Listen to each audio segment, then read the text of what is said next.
Bonjour à tous ou rebonjour à tous. On va démarrer ce deuxième acte de Parole de dirigeants. Alors, nous étions censés accueillir 3 dirigeants. Eh bien, un dirigeant reste un dirigeant avec des contraintes.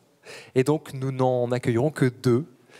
Et nous allons du coup commencer par Romain et de Situcare, je vais y arriver. Et au lieu de lui donner 20 minutes, je vais lui donner 30 minutes.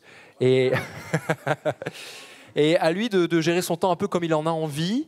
Voilà, donc je vous propose d'accueillir Romain de Situcare qui va nous parler du spectre de la réalité au virtuel. Donc, bonjour à tous, je suis Romain Strechenberger, le président de Situcare. Donc Situcare pour voir pour soigner. Donc, en fait, on fait toute une série de logiciels pour le traitement de la santé mentale. Je suis là aujourd'hui pour vous faire une petite présentation technique sur la réalité virtuelle, la réalité augmentée. C'est quelque chose que vous avez tous entendu parler, il y a beaucoup de termes techniques, etc. Voilà, l'idée, c'est de faire une petite présentation sur l'histoire de cette techno, de qu'est-ce qu'on fait aujourd'hui, qu'est-ce qu'on va en faire demain. Vu qu'on a le temps, l'idée, c'est aussi après d'échanger. Je ne vais pas faire une présentation à la Wikipédia, hein, c'est-à-dire c'est ma vision des choses et le but, c'est d'échanger dessus. Spectre de la réalité au virtuel, voilà, c'est pour faire un petit titre accrocheur, de voir comment on passe de la réalité au virtuel, justement par ces termes de réalité augmentée et pure réalité virtuelle.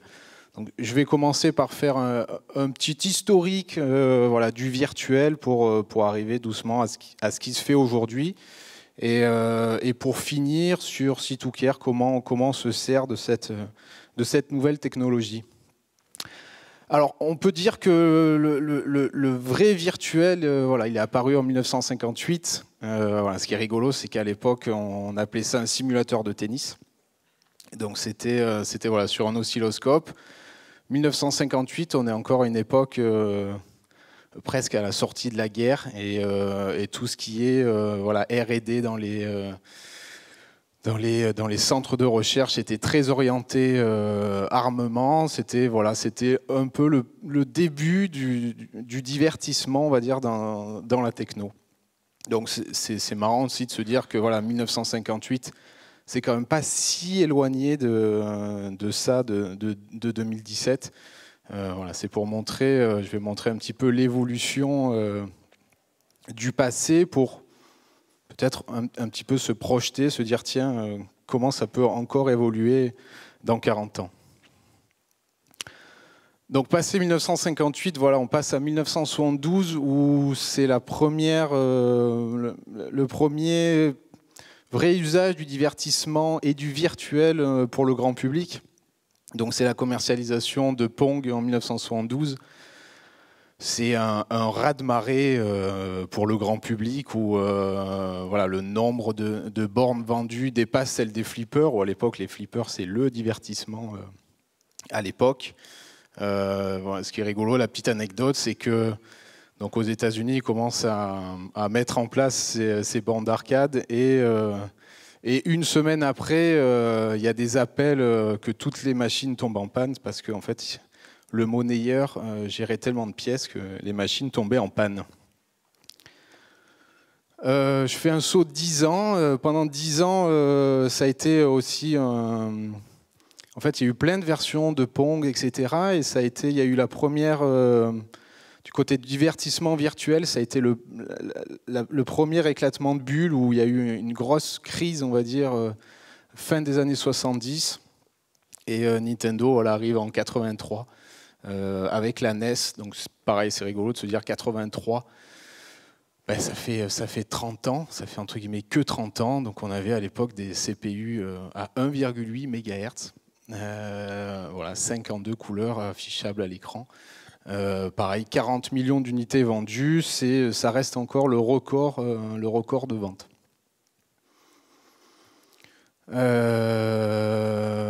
Donc c'est pour montrer l'évolution au fur et à mesure, sorti en 90. Et le gros premier raz-de-marée sur le virtuel, ça a été l'arrivée de la 3D. Je me suis trompé sur le titre. voilà, avec les premiers jeux sur PC et console sur de la 3D. Donc on voit, à l'époque, c'était du flat shading, c'est-à-dire il n'y avait même pas d'ombrage, il n'y avait même pas de texture sur certains des jeux, mais ça a été la première vraie révolution du virtuel. Et on en arrive aujourd'hui, voilà, sur des écrans. J'ai fait deux petites représentations où voilà, la question c'est laquelle est virtuelle, laquelle est réelle. On en arrive aujourd'hui où sur de l'écran 2D, on ne peut plus savoir ce qui est réel ou virtuel. Là, dans ces cas-là, à savoir si c'est l'image de gauche ou c'est l'image de droite qui est réelle, on ne sait pas. En fait, les deux sont virtuels. Donc voilà, on est arrivé aujourd'hui à une technique de rendu du calcul de la lumière, du calcul des ombrages.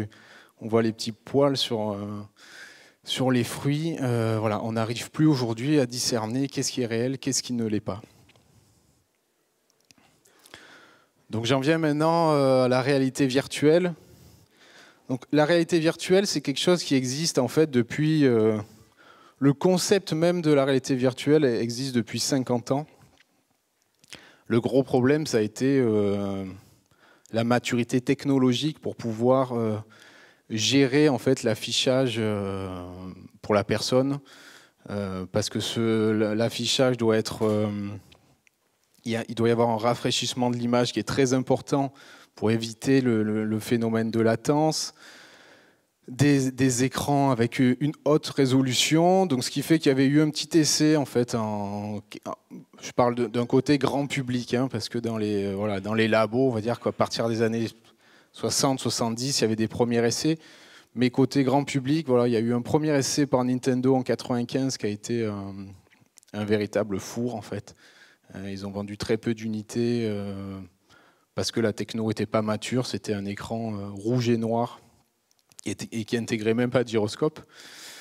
Et voilà, on va dire que le début de la réalité virtuelle, vraiment grand public, ça a été avec Oculus en 2013.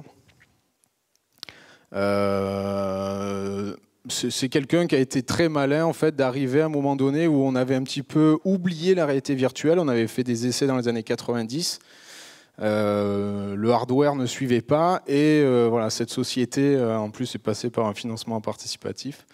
C'est ça qui est rigolo, est devenu un véritable géant du marché et racheté par Facebook. Et son concurrent aujourd'hui, HTC, a sorti son casque en 2016. Donc on voit que c'est une techno qui est vraiment très très très jeune. Alors en opposition avec la réalité virtuelle, on a tout ce qui est réalité augmentée. Donc les débuts de la réalité augmentée, ça a été par exemple voilà, sur l'aéronautique pour les pilotes d'avion. Donc le concept de réalité augmentée, c'est qu'on voit la réalité et elle est augmentée par des informations.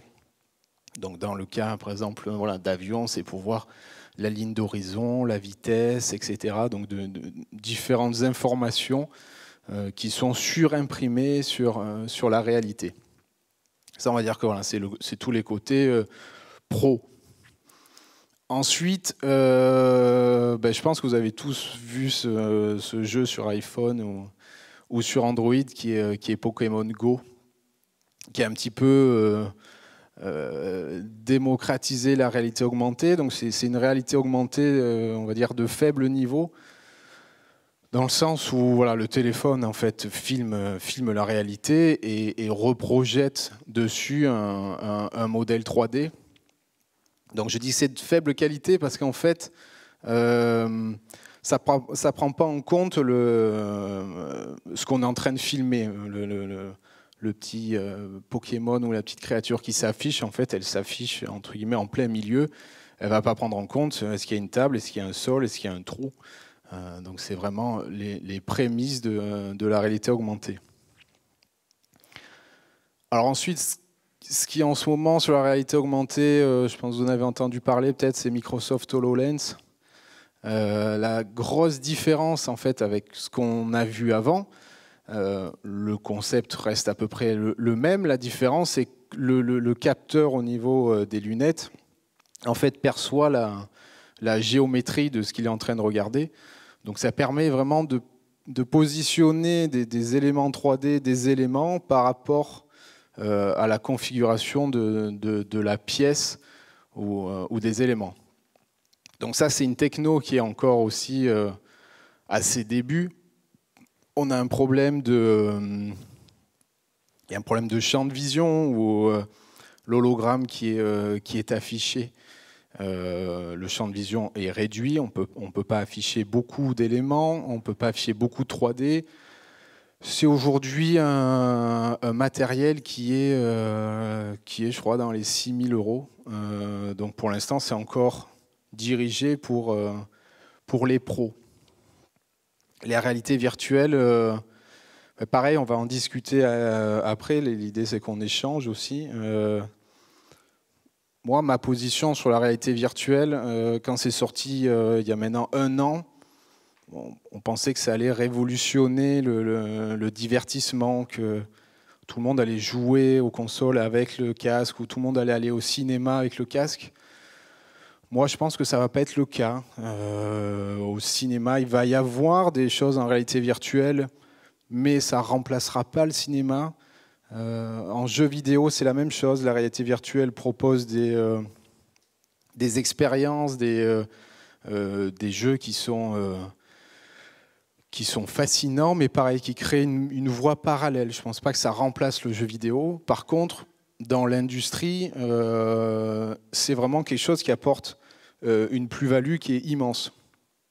Dans le cas de la réalité virtuelle, on va pouvoir former des gens à un équipement industriel, justement en étant devant la nouvelle machine.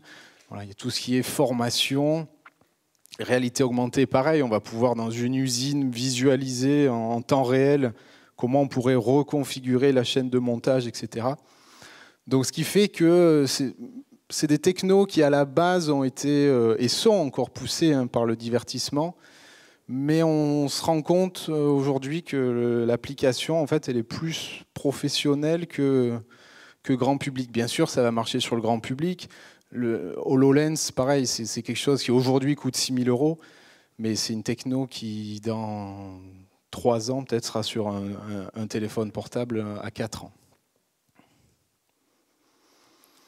Alors, ce qu'on appelle réalité mixte, c'est justement, en ce moment, c'est les 3 termes qu'on entend. On entend souvent réalité virtuelle, réalité augmentée. Le nouveau terme à la mode, c'est réalité mixte. C'est-à-dire que ça mélange à la fois du réel, style en haut à gauche, on est vraiment dans son salon, mais on rajoute des éléments 3D. Et on peut aller jusqu'à ce qui est à droite, ça s'appelle The Void. En fait, c'est une espèce de parc d'attractions où en fait on évolue dans un environnement réel, mais avec un casque virtuel qui fait que tout ce qu'on voit, c'est virtuel. Donc c'est pour ça réalité mixte, parce que en même temps, tout est virtuel dans les yeux, mais ça repose quand même sur de la réalité, puisqu'on va vraiment déambuler dans des couloirs, etc., mais qui seront réagrémentés de textures, d'effets, etc. Donc, si on doit faire un petit schéma, justement, c'était le titre de la conférence, le spectre de la réalité au virtuel, on va dire que tout à gauche, c'est le réel, tout à droite, c'est le virtuel, et en fait, entre les deux, c'est ce qu'on appelle la réalité mixte. Donc, la réalité augmentée, si on prend le cas du pilote qui voit les infos de l'avion, on est vraiment à gauche, c'est-à-dire on est proche du réel, on rajoute quelques informations, mais on peut aussi, à l'inverse, comme l'histoire du parc d'attractions, on est quasiment tout à droite. Donc il y a une espèce de spectre, justement, où on peut pencher du plus ou moins du réel vers le virtuel. Et si on veut faire un peu de philosophie, limite, à un moment donné, le virtuel va presque recouper le réel, ou au bout d'un moment, si la techno C'est pour ça que j'avais fait un petit historique justement pour vous remontrer en 1958 où on en était, etc. On se dit si la techno avance aussi vite que dans le passé, on peut se dire dans 20 ans ou 30, je ne sais pas encore, avec un casque ou autre chose, on n'arrivera plus à distinguer est-ce que je suis dans le virtuel ou est-ce que je suis dans le réel, puisque tous nos sens peuvent être trompés. Hein. Ça peut être voilà, tout ce qui est retour haptique. Là, je tiens un micro, je le sens dans mes mains, je sens le sol. Mais ma vision, au bout d'un moment, comme j'ai montré l'exemple sur le... Est-ce que vous voyez la différence entre le réel ou le virtuel sur les fruits ou la salle? Au bout d'un moment, on peut se dire le virtuel, allez savoir si c'est du virtuel ou du réel. On rentre presque dans Matrix, on va dire. Alors, maintenant, je vais faire un changement voilà, par rapport à nous, C2Care, justement, comment on utilise ces technologies, comment on utilise la réalité virtuelle, comment on utilise la réalité augmentée. Donc, on a commencé justement par le traitement des santé mentales, donc le traitement des phobies. Le traitement des phobies, comment c'est traité aujourd'hui dans un hôpital ou chez un psychologue ou chez un psychiatre? Il y a on va dire qu'il y a deux clans qui s'affrontent. Il y a le côté psychanalyse où, voilà, si vous avez peur de l'ascenseur, vous allez travailler sur qu'est-ce qui s'est passé dans votre jeunesse ou est-ce que vous avez eu un traumatisme qui fait que vous avez peur d'aller dans un ascenseur. L'autre partie, c'est le côté TCC. Voilà, avec un traitement comportemental. L'idée, c'est, bon, ok, vous avez eu quelque chose dans le passé, mais maintenant, il faut surmonter ses peurs, etc. Donc voilà, quelqu'un, par exemple, qui a peur de l'ascenseur, le traitement par un psychologue ou par un psychiatre, c'est le meilleur moyen de le soigner, c'est de l'amener petit à petit dans un ascenseur. C'est-à-dire, on va avec lui dans un ascenseur, on se met à l'extérieur, l'ascenseur s'ouvre, se ferme, on dialogue avec lui, on rentre dans l'ascenseur, on ressort, on remonte. Et c'est là où la réalité virtuelle est absolument magique, c'est que même si ça marche très bien, ce que je viens de vous dire pour les psychologues et les psychiatres, en pratique, c'est impossible. Il ne va pas y avoir un psychologue qui va accompagner chacun de ses patients. Il y a celui de 9 heures dans l'ascenseur, celui de 10 heures pour prendre un avion et celui de 11 heures pour prendre le métro. Donc c'est quelque chose qui marche très bien, mais limite pour les personnes aisées qui peuvent se permettre de payer un psychologue à la demi-journée. Voilà, la réalité virtuelle, elle offre la possibilité d'exposer le patient à n'importe quelle de ses peurs, et en plus de manière graduelle. Donc quelqu'un qui va avoir peur du vide, on va pouvoir petit à petit l'exposer au premier étage avec des protections, puis avec des petites barrières en corde, le monter au 3e étage, 5e, etc. Et en fait, là où ça marche bien la réalité virtuelle, c'est que au début, le patient, même s'il est très phobique, il se dit, bon, le casque, ça reste un casque, dans le sens où je peux tester, si vraiment j'ai trop peur, je peux l'enlever à tout moment. Donc ce qui fait que tous les patients, en général, à 95%, sont enclins à l'utiliser. Et en fait, ils se font prendre au jeu, ou au fur et à mesure de l'utiliser séance après séance, en fait, au bout d'un moment, ils s'habituent à être dans l'environnement qui les stresse et sont enclins à passer, entre guillemets, à la vie réelle. Donc voilà, le premier truc qu'on a, c'est un ensemble donc d'environnements pour les 12 phobies les plus répandues. Ça passe par le vide, par l'ascenseur, par le métro, par les araignées, tout ce qui est consulté. En fonction des environnements, justement, on va aller vers de la réalité augmentée ou de la réalité virtuelle. Bon, dans le cas de la peur du vide, forcément, c'est purement virtuel. Dans le cas des araignées, justement, on va faire de la réalité augmentée parce que on va faire venir des araignées dans l'environnement dans lequel il est, pour rendre les choses plus réalistes. Donc voilà comment on se sert de la réalité virtuelle et la réalité augmentée pour les phobies. Pour les addictions, en fait, souvent on me dit mais quel est le rapport entre arrêter de fumer ou de boire et quelle est la similarité avec les phobies? Alors en fait, c'est exactement la même chose. C'est-à-dire que quelqu'un qui veut arrêter de fumer ou qui veut arrêter de boire, il va être tenter de retomber dedans par rapport à une situation donnée. Sur la cigarette, voilà, il va y avoir des personnes où la cigarette la plus importante du jour, c'est le matin en se réveillant. Il y en a un autre, ça va être pour le café. Il y en a un autre, c'est en attendant le bus ou dans un bar. Donc voilà, l'addictologue, donc là je parle tabac, alcool, on va faire aussi les drogues. C'est dans une situation donnée qu'il y a ce qu'on appelle le craving, c'est-à-dire l'envie de consommer. Donc justement, le psychologue ou le psychiatre est là pour justement exposer le patient à ces situations à risque et travailler avec lui justement sur son ressenti, lui donner des techniques, voilà, de respiration et de pensée pour ne pas retomber dedans. Et enfin, on fait tout ce qui est nutrition, donc troubles du comportement alimentaire. Alors, troubles du comportement alimentaire, plutôt axé psychologie, psychiatrie, dans le sens, par exemple, des anorexiques ou des obèses. Ce qu'on travaille avec eux, c'est ce qu'on appelle la dysmorphophobie. C'est-à-dire, c'est des gens qui n'ont pas la juste représentation de leur corps. Donc, quelqu'un, par exemple, qui est anorexique, justement, va se percevoir dans le miroir de manière erronée. Il va penser qu'il est gros, alors que certaines sont au bord de la mort. Et à l'inverse, il y a des anciens obèses qui ont perdu du poids, mais qui ont encore une représentation entre guillemets ancienne de leur corps et qui limite vont abandonner parce qu'elles ont toujours une perception erronée de leur corps. Malgré qu'elles aient perdu des kilos, il leur semble qu'elles sont encore comme avant, qu'elles n'ont pas changé. Donc voilà, là on a un logiciel qui traite justement la dysmorphophobie. Donc c'est-à-dire avec le casque de réalité virtuelle, le psychiatre ou le nutritionniste justement travaille sur plusieurs questions.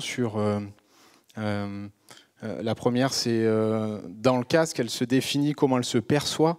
Donc elle a une petite télécommande où elle se grossit, elle se mincit, et elle se met comment elle se perçoit. Après, elle travaille sur comment elle voudrait être. Et ensuite, le psychiatre ou le nutritionniste est là pour la mettre comment elle est réellement. Et c'est la confrontation de ces trois éléments. Voilà, la dysmorphophobie, c'est quelque chose où les médecins ont beaucoup de difficultés à gérer ce trouble. Et ensuite, on a tout ce qui est, en haut à droite, j'ai mis tout ce qui est exposition. Voilà, là, c'est dans le cas des boulémiques, où on travaille justement à de l'exposition à de la nourriture. Là, ça peut être des barres chocolatées, mais ça peut être des biscuits apéritifs, ça peut être des bonbons ou du fast-food, enfin, ce qui fait craquer ces personnes-là. Et justement, travailler sur ce visuel, sur le fait de travailler avec eux, qu'est-ce qui procure ce plaisir, justement, pour confronter le plaisir d'avant qui s'ensuit par un dégoût immédiat. Je crois que c'est la fin. C'est la fin. Donc voilà, c'était pour vous faire une petite présentation justement de la réalité virtuelle, réalité augmentée. Comment nous, justement, on s'en sert en santé mentale. Et c'est une véritable révolution sur l'efficacité et le traitement. Nous Cytocare, on est vraiment des développeurs, hein, donc on travaille avec des CHU justement sur la rédaction des protocoles, etc. Ce n'est pas nous qui nous inventons médecins. Et voilà, j'ai fait la petite historique aussi pour se projeter en se disant on est quand même dans une techno qui, voilà, les modèles publics ont quelques années. Et on se dit, voilà, dans 5 ans, 10 ans, ça va être encore plus incroyable. Voilà, je n'ai pas fait de parallèle sur les autres industries. À vous, en fonction de vos métiers, voir justement quelle plus-value ça peut donner. Je n'ai pas fait une liste exhaustive de ça. Mais voilà, si on réfléchit un petit peu, il y a des dizaines, des centaines de possibilités. Voilà. Est-ce que ça existe des logiciels où on peut travailler comme si on était dans un bureau? Par exemple, je m'explique. Nous, on est dans un réseau où on est dispersé dans toute la France. Ouais. Est-ce qu'il est possible d'avoir un logiciel Un Skype en VR, quoi. Non, mais un virtuel, quoi. Oui, oui, non, mais Voilà. justement, un Skype Voilà. en VR. Parce que, Mais c'est aussi bien pour les administrations, tout le reste, quoi. mais je oui, veux mais dire. ça, par exemple, c'est un truc Et qui ça a est un coût zéro, pratiquement. ben, c'est un truc qui est révolutionnaire aussi, par exemple, c'est un exemple. Aujourd'hui, on a besoin de faire des réunions encore physiques, humaines, parce qu'on ne peut pas faire une réunion à 6 personnes sur Skype. C'est impossible, on ne sait pas qui regarder, etc. Ça ne fonctionne pas bien, quoi. Bon, alors à 12 personnes. Bon, ok.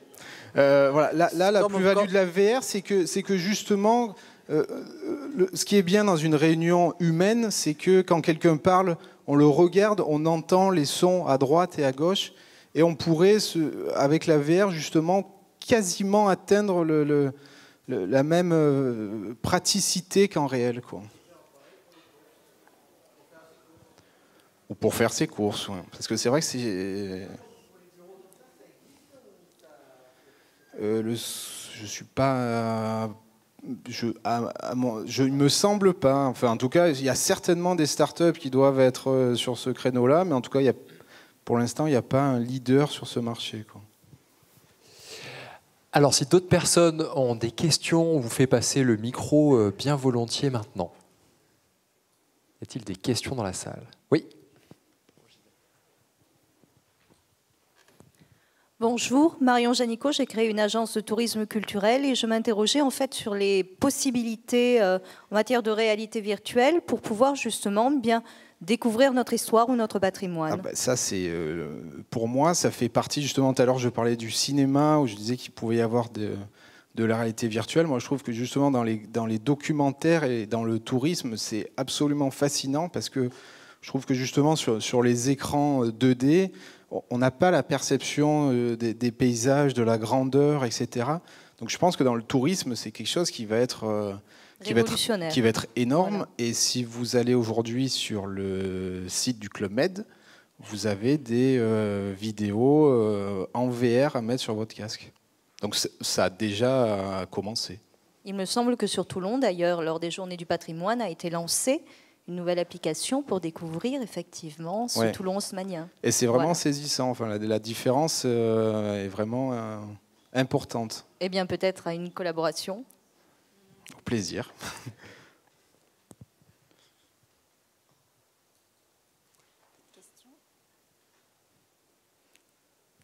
Il n'y a pas d'autres questions? Bon, merci à tous pour votre attention.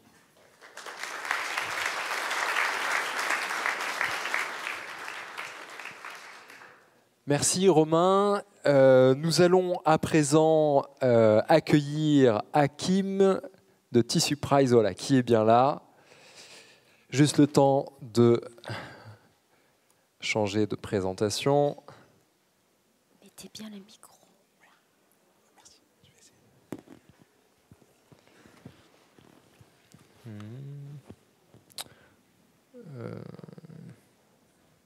Je suis perdu.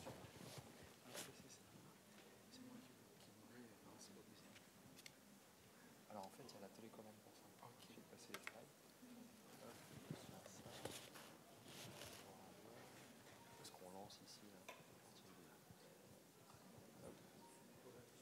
Est-ce que ça marche? Si tu fais ça. Ouais.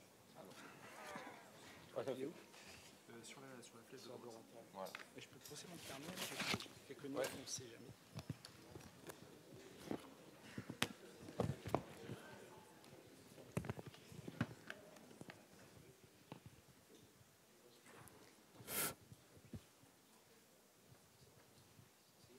Allô? Bonjour à toutes et à tous. Je suis ravi d'être ici parmi vous. Je ne vous cache pas que je suis un peu stressé. Je n'ai pas l'habitude de parler devant autant de monde. Je vais faire la première partie de la présentation de notre entreprise. Ensuite, deuxième partie, mon adjoint François prendra la suite pour des choses plus techniques. Quand j'ai commencé à préparer mon intervention, je suis remonté jusqu'au début, le tout début, car en 2009, j'étais marchand ambulant. Donc je vendais des tissus sur le marché. Et à la même époque, j'avais un local à la ZAC de Bousquet, de Cuers.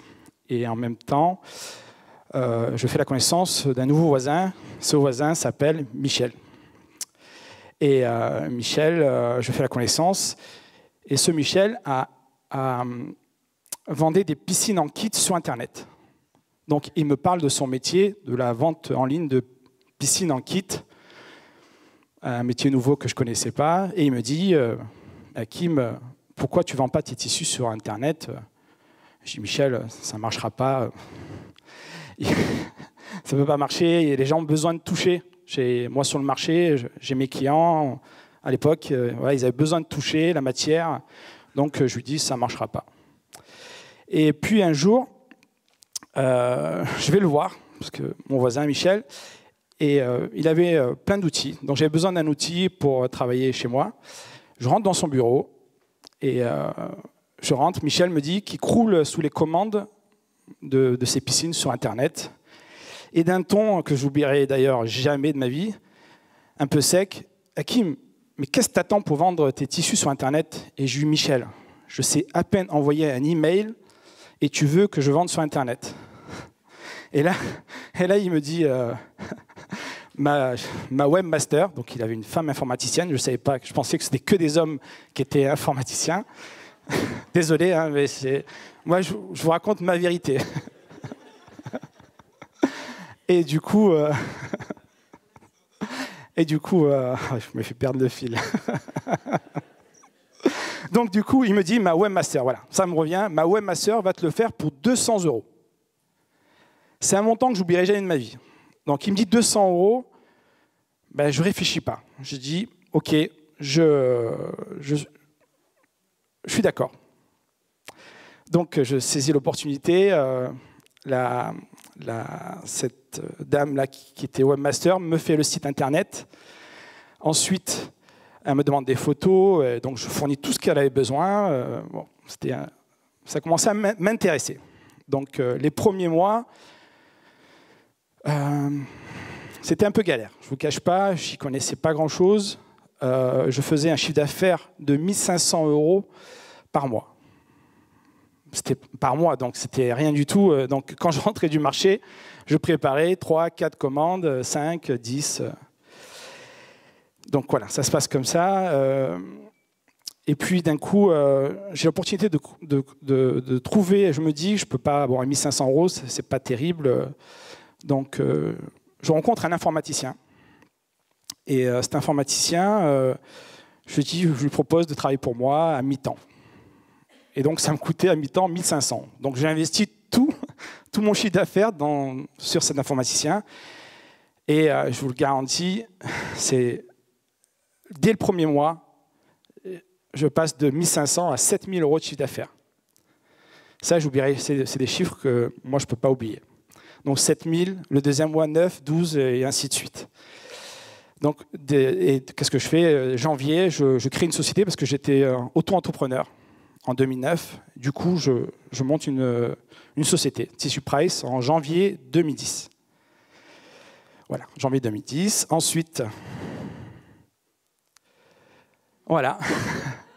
Je vous présente 4 de mes informaticiens. Ouais, voilà. Donc, je suis fier de vous les présenter. Je les ai invités, d'ailleurs, ils sont là.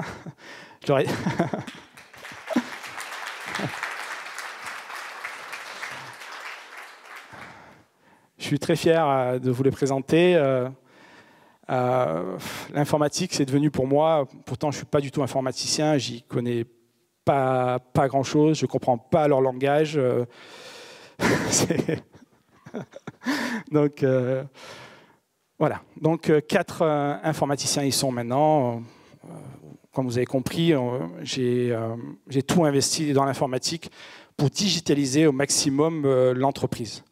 Petit à petit, j'ai appris plein de choses et du coup, maintenant, c'est incontournable. Voilà. Bon, bref. Alors, voilà, ça c'est notre site internet, Tissu Price.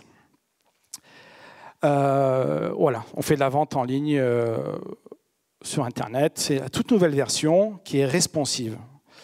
Comme vous le savez, de plus en plus de clients achètent sur notre site via le mobile.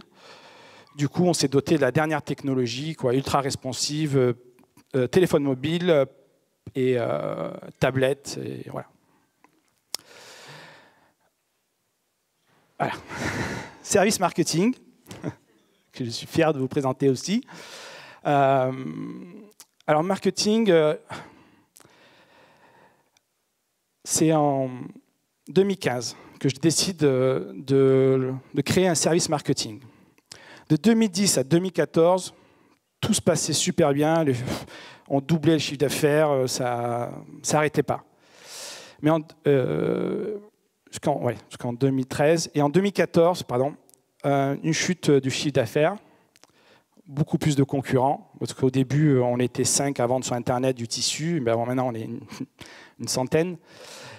Du coup, je décide de créer un service marketing et du coup, qui travaille en collaboration avec le service informatique.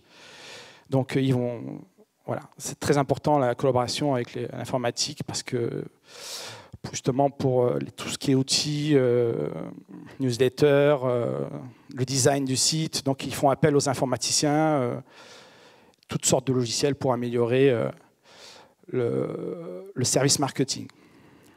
Ensuite, dès que le service marketing a été mis en place, en 2015, en 2016, on a doublé le chiffre d'affaires. Ça a été impressionnant. Informatique plus marketing, c'est génial. Je suis là aujourd'hui.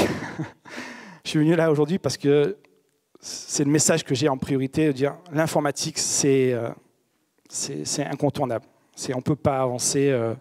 Moi, je vous raconte mon histoire. Après, c'est mon histoire.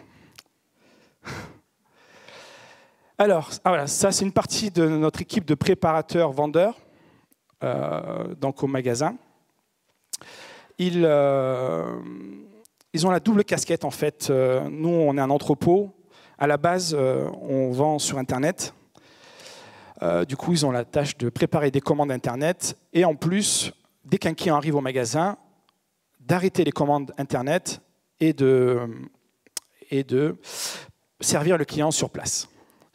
Alors, notre chiffre d'affaires, 80%, c'est que Internet. 20%, c'est de la vente de personnes qui viennent acheter sur place.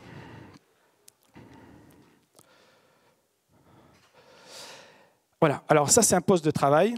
C'est Adrien, un super collaborateur. Donc, vous voyez, il est en train de biper un rouleau de tissu. Alors, il faut savoir que tous nos tissus ont un code barre. Ça, c'est depuis le début, parce qu'on a commencé à vendre au public depuis le début. Et du coup, au début, on galérait pour enlever 1 mètre du stock du magasin. Quand on faisait une vente au magasin, il fallait enlever 1 mètre, un exemple, sur le site. Et ça, c'était trop long, trop compliqué. Et du coup, on a développé notre propre logiciel. Et du coup, en temps réel, dès qu'une cliente veut 1 mètre en magasin, c'est déduit du stock sur Internet. Voilà. Donc, chaque poste a un PC, une douchette, une table de coupe pour couper le tissu, préparer, emballer, expédier. Service échantillon. Ah, voilà. Ça aussi, ça a été intéressant. L'échantillon, ça nous a permis d'augmenter nos ventes. Justement, je parlais du début que j'y croyais pas trop parce qu'ils avaient besoin de toucher le tissu. Du coup, on a lancé le service échantillon et ça, c'est génial. Un client, avant d'acheter, il va sur notre site, il passe commande. En plus, nous, on le fait gratuit. Donc, c'est gratuit. Ils ont droit jusqu'à 5 échantillons. Et voilà, donc ça nous a permis vraiment de gagner des parts de marché. On a développé un logiciel. En particulier, c'est Thomas qui a eu la tâche de le développer.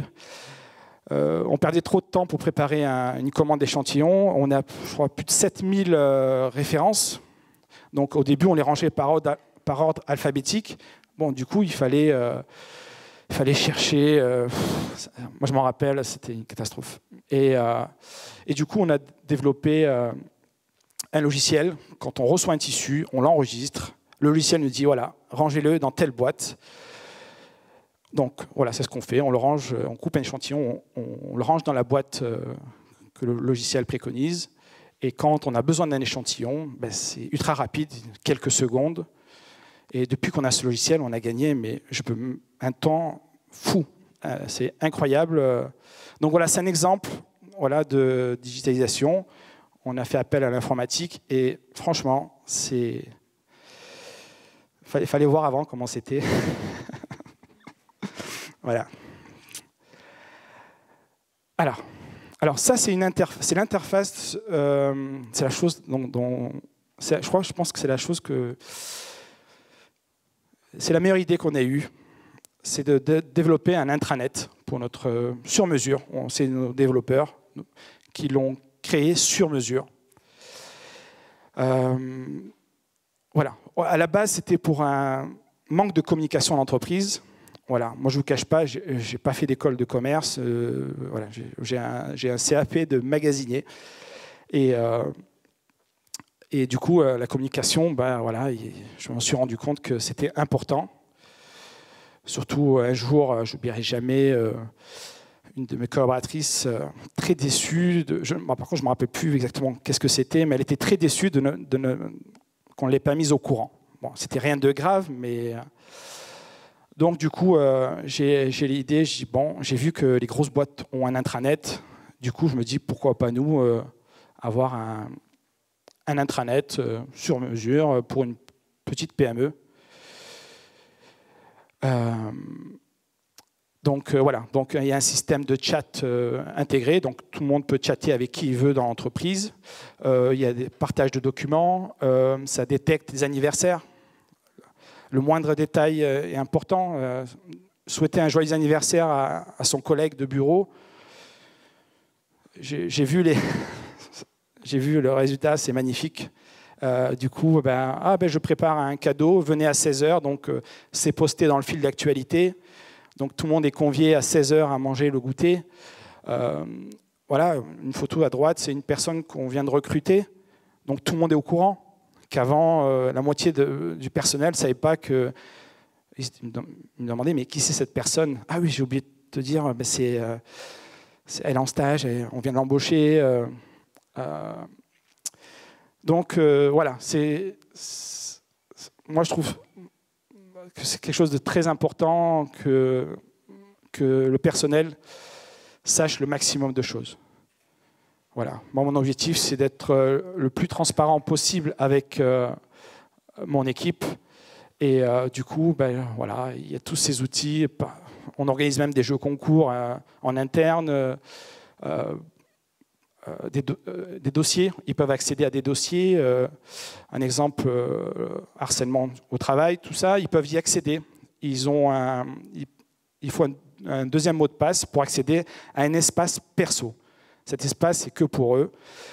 Ils peuvent retrouver plein de documents, ils vont découvrir encore plein de documents qui vont arriver, leur contrat de travail, fiche de paye, fiche de poste, les congés.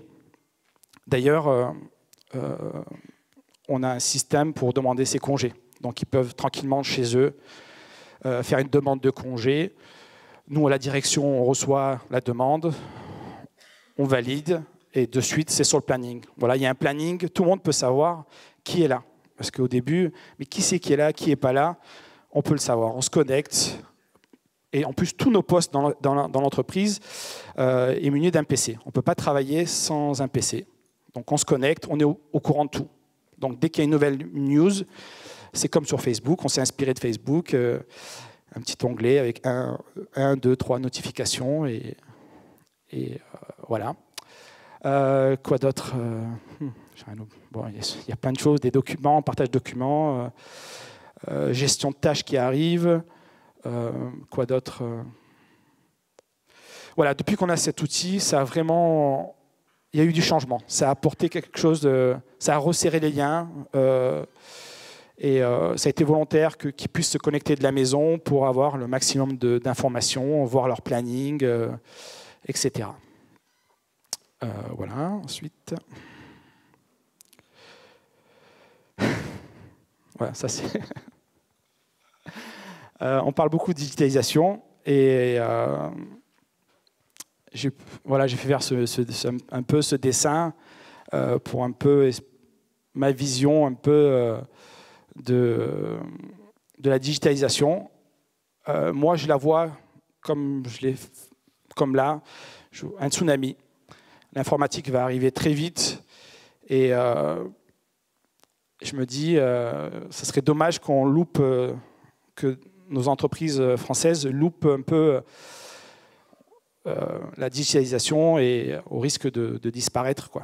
Parce que tout le monde a un smartphone, la consommation a changé, c'est plus comme avant. Donc voilà, j'ai fait faire ce dessin pour un petit peu vous dire mon message, ne sous-estimez pas la digitalisation, tant qu'elle reste humaine. Voilà, ça parle beaucoup en ce moment d'intelligence artificielle. Oui, c'est bien. Moi aussi, je trouve ça bien, mais j'ai peur des conséquences. Qu'est-ce qu'on va en faire? Et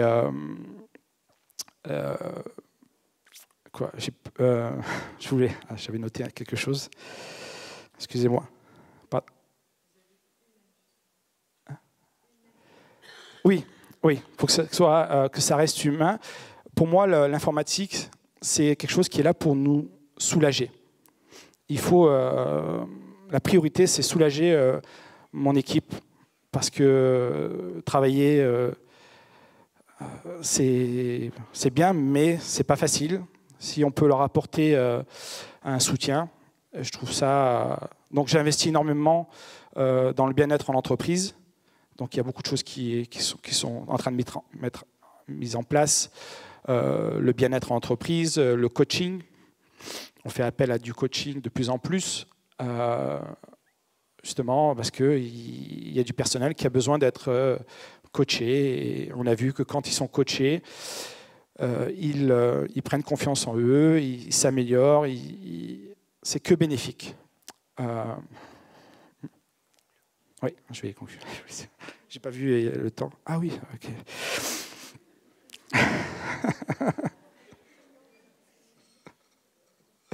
Oui, une dernière chose, très importante. Michel n'est pas là. Il a déménagé, il habite dans le Nord. Franchement, je le remercie énormément parce que je n'oublierai jamais le jour où quand je suis rentré dans son bureau, il m'a engueulé. Ça, c'est... je le remercie de m'avoir engueulé parce que grâce à lui, j'ai réussi à réinventer mon métier. Et ça, je ne l'oublierai jamais. Et d'ailleurs, c'est pour ça que je suis là aujourd'hui. Si je peux apporter quelque chose aux autres, c'est ma vision, c'est la façon dont on fonctionne. Et voilà, mon message, c'est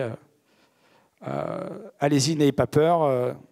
Ça vaut le coup. Voilà, ça vaut le coup. Maintenant, je vais vous laisser. Je vais donner la parole à mon ami. Oui, c'est mon ami aussi.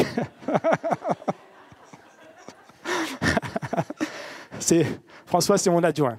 Ça fait un peu plus d'un an qu'il a rejoint notre équipe. Je l'ai mis adjoint.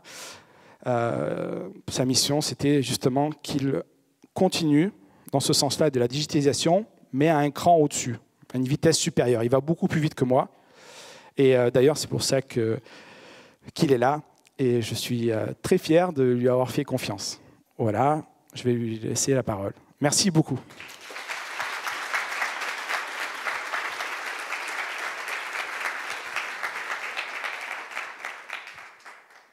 Alors, merci Hakim déjà. Bonjour à tous. Donc, je suis François Danzer. Je suis rentré il y a un peu plus d'un an dans la société Tissu Price pour justement accompagner Tissu Price dans ce changement, dans cette décision de digitalisation, de transition numérique, ce virage qui a été assez crucial pour nous, d'un côté bénéfique.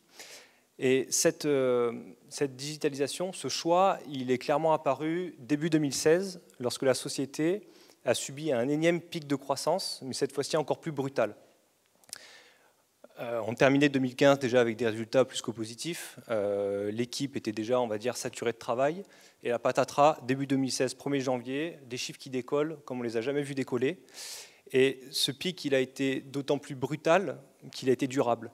C'est-à-dire que cette fois-ci, ce n'est pas un mois, ce n'est pas les soldes, ce n'est pas un phénomène de mode. Non, mois après mois, la société ne cessait de battre ses records. Et on arrivait certains mois à des pics d'activité de plus de 80%. Quand la masse salariale, nos collaborateurs en préparation de commandes n'ont pas été accompagnés par de nouvelles embauches depuis plus d'1 an, je vous laisse imaginer la charge de boulot qu'il y avait. Et là, clairement, on s'est dit, bon, il y a un virage à prendre, le business est en train de prendre, on arrive quand même à se démarquer de la concurrence, bien qu'elle soit de plus en plus nombreuse. Il faut qu'on prenne la décision d'absorber de manière plus sereine ces pics à l'avenir. Alors, la société a subi d'énormes transformations cette année-là. Après un bref audit, on a pris la décision, courage de se dire, OK, on accepte de rentrer dans une année de transition pour se doter d'outils perfectionnés qui nous permettraient, on est sur Internet, mais pas forcément, de mieux faire remonter la donnée pour mieux l'interpréter et donc mieux l'exploiter. Quelque part, ça a été l'idée de se dire, à cette croissance, on va essayer d'y associer la notion de performance. Parce qu'un chiffre d'affaires qui croît comme ça, au premier abord, ça peut paraître positif, mais ça peut être un cauchemar. La notion de croissance, elle est très proche de la notion de surcroissance. Et là, dans ce cas-là, pour une PME qui n'est pas forcément armée, c'est la crise. On a la tête sous l'eau, on manque de temps, on manque de place, on manque d'effectifs, et on n'a qu'une seule idée en tête, c'est répondre à la demande. Répondre à la demande immédiatement. Ça, c'est un peu notre situation début 2016. Oui, tout va bien, mais en fait, on est sous une pile de carton, on ne maîtrise plus le cheval sur lequel on est parce qu'il est parti au galop, alors qu'on ne s'y attendait pas. Et dans cette situation, on ne tient plus les rênes. On essaye juste de rester sur la selle et de ne pas tomber. Alors, une fois qu'on a réussi à analyser ça, on s'est dit, OK, on va se digitaliser et on va essayer de changer notre manière de travailler, notamment dans tout ce qui est la gestion de notre supply chain, c'est-à-dire tout le circuit que fait le produit depuis le fournisseur, qui peut être au bout du monde, qui passe par nos entrepôts et qui finit chez notre client final. Là, cette chaîne d'approvisionnement, elle pouvait être largement améliorée, notamment grâce à cette transition numérique. L'idée première, c'était de passer sur l'amélioration de tout ce qui était processus d'achat et de réception. Comme le disait Hakim tout à l'heure, on gère un stock de 9000 références, on gère 1,5 million de connexions par an sur notre site internet, donc une demande qui est croissante et surtout qu'on n'arrive pas à estimer à terme en termes de croissance. Ça ne fait que grandir. Là-dessus, la décision, c'était de se dire, OK, on va passer dans un approvisionnement de flux tendu et non plus de flux par la rupture. Je suis à 0, donc je recommande. Là, c'est trop tard. Vous avez perdu des clients et en plus, vous avez perdu en image de marque. Alors, à travers cet intranet que vous avez découvert tout à l'heure, on a ajouté ce qu'on appelle des modules, des petits logiciels qui nous aident tout au long de notre journée à gérer l'entreprise. Alors, on a démarré avec un module d'achat qui nous a permis de faire des tâches certes simples, mais qu'on n'avait pas, parce que tous les autres logiciels qui étaient disponibles sur le marché n'étaient pas adaptés à notre secteur. On est vendeur de tissus, personne ne s'y intéresse. Alors, ne serait-ce que de pouvoir émettre des bons de commande de manière intuitive à nos fournisseurs, de pouvoir passer en revue leurs produits, de voir de manière simple les produits en rupture, les prix auxquels on les achète, ceux qui seront bientôt en rupture. Ça a permis de faire remonter des informations et surtout de passer plus de commandes par jour, donc d'être moins longtemps en rupture de stock. Premier point positif. Deuxième point positif, on achète plus, donc la marchandise arrive de manière beaucoup plus massive à l'entrepôt. Alors on a lancé un logiciel de réception couplé à ce logiciel d'achat qui permet maintenant à un seul opérateur de réceptionner, d'enregistrer et d'étiqueter, assisté par un ordinateur, tous ces produits en quelques minutes, alors que des fois, il fallait s'y mettre à 3 ou 4 pendant plusieurs jours pour réceptionner l'équivalent de 2 tonnes de marchandises qu'on avait achetées. Donc là, c'était vraiment, grâce à ces deux logiciels, un gain de productivité et forcément une rapidité dans l'exécution qui nous a permis d'être moins longtemps en rupture de stock. Mais on n'était pas encore dans le flux tendu. Et pour entrer dans une vraie démarche de flux tendu, l'idée, c'est de se dire, il faut que j'anticipe maintenant le futur. Il faut que je sache que mon client aura besoin demain, aura le mois prochain, pour moi gérer mes approvisionnements et surtout pouvoir gérer les délais d'approvisionnement. Et bien souvent, pour pouvoir anticiper le futur, dans une société comme la nôtre, il suffit en fait de se tourner vers le passé, de faire remonter la donnée statistique et de voir à travers ces différents pics de croissance ce qu'on a vu comme type de demande. Et déjà, ça permet déjà d'y voir plus clair. Alors on a lancé un logiciel de statistique, vous en avez un aperçu ici, qui nous a permis d'y voir plus clair, mais surtout ça a été le pilier central de notre démarche de digitalisation. Aujourd'hui, avec les différents modules qui sont présents, on a des informations que personne ne pourrait avoir, des visions stratégiques qu'on aurait peut-être pu avoir qu'au bout de 2 ans avec le fonctionnement avant qu'on avait. Ces logiciels-là nous permettent entre autres d'être connectés en temps réel à notre marché. On a le chiffre d'affaires en temps réel, sa division heure par heure, comment ça fonctionne, quel est le volume de mes commandes par rapport à l'an dernier, qu'est-ce qui reste à préparer à méga dans l'entrepôt. Ce logiciel, c'est la pierre angulaire de cette stratégie de digitalisation parce qu'il apporte également des chiffres, par cette rigueur et cette réactivité qu'il donne, des chiffres que normalement vous n'avez qu'une seule fois par an avec votre expert comptable. Aujourd'hui, nous, à n'importe quel moment du jour ou de la nuit, on peut connaître les différents points du compte de résultat, comment se transforment nos soldes intermédiaires de gestion lors d'une action stratégique ou d'une autre. Et donc, ça permet une réactivité aussi face à nos concurrents. On réagit beaucoup plus vite. Ce logiciel statistique, il permet, entre autres, de gérer les afflux de marchandises, mais c'est un peu l'équivalent, si vous voulez, d'un monitoring complet que vous avez à l'hôpital. Ça ne gère pas que les achats, ça gère tout. La finance, le personnel, comme vous l'a expliqué Hakim tout à l'heure. Si vous voulez, on a patché sur notre société un électrocardiogramme, l'appareil pour vous prendre la tension, etc. Et nous, en temps réel, on voit notre société avec son cœur qui bat. Et comme à l'hôpital, dès qu'il y a un problème, quelqu'un peut s'y affairer et régler en temps réel. Si on n'avait pas ça, si on n'avait pas cette transition digitale dans un métier qui est vieux comme le monde, comme la vente de tissus, on ne serait certainement pas là où on est aujourd'hui. Et il est clair et net que certains de nos concurrents qui ne prendraient pas la décision de se digitaliser auraient un avenir qui est peut-être moins lumineux que le nôtre. Alors, en termes de résultats, sur ces logiciels statistiques et sur l'ensemble des logiciels qu'on a développés, il y a bien sûr eu un impact d'abord sur l'aspect financier. À chiffre d'affaires égal entre 2016 et 2017, parce que oui, enfin, on a réussi à stabiliser notre chiffre d'affaires et ce n'est pas une mauvaise nouvelle, la masse d'achat, quand on gère des millions d'euros, je vous laisse imaginer dans un business comme le retail ce que ça peut être, a baissé en l'espace de 12 mois de 25%. C'est des économies à 6 chiffres dans le poste de la société. Forcément, la marge en est vue impactée, plus 15%, et je ne vous parle même pas de la trésorerie. Pourquoi? Parce que cette démarche de flux tendu, ça a été surtout le leitmotiv de dire on veut le bon produit, en bonne quantité et au bon moment. Il n'y a plus de surstockage ou de sous-stockage. Forcément, la trésorerie se voit vraiment impactée de manière positive. Et surtout, toutes ces économies, ça permet quelque part de dégager un trésor de guerre, une capacité d'investissement pour le futur, pour développer les nouveaux projets qu'on a en termes de digitalisation. Au niveau opérationnel, la rotation de stock est bien sûr accélérée, donc ça permet de gérer moins de marchandises en interne, mais de mieux les gérer. La productivité de tous a été décuplée, parce que toutes ces tâches redondantes, pénibles, usantes et répétitives ont été supprimées. Maintenant, c'est l'ordinateur qui assiste nos collaborateurs en temps réel. Et bien sûr, la rupture de stock, en passant par le flux tendu, c'est moins 75%. Tous ces facteurs-là ont bien sûr eu un impact sur notre notoriété qui a été exceptionnel au niveau de la satisfaction client, de l'image de marque qu'on dégage sur les réseaux sociaux, par exemple. On est vu, je pense, par nos clients et par nos concurrents comme une entreprise qui est peut-être 10 fois plus grosse que ce qu'on est. Parce que justement, on est à la page d'un point de vue digital et justement parce qu'on fait peur aux plus gros. Quand on développe des vidéos explicatives sur comment faire une jupe pour mieux vendre le tissu, le lendemain, le leader du secteur, Mondial Tissu, qui fait des millions et des millions d'euros de chiffre d'affaires, nous a copié. Voilà. On sait que là, désormais, on est capable de faire le marché.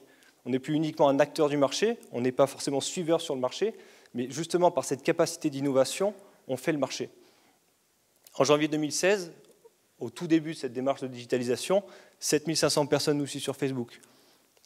18 mois plus tard, même pas, on a triplé ce chiffre-là. Donc c'est un x3 en moins de 2 ans.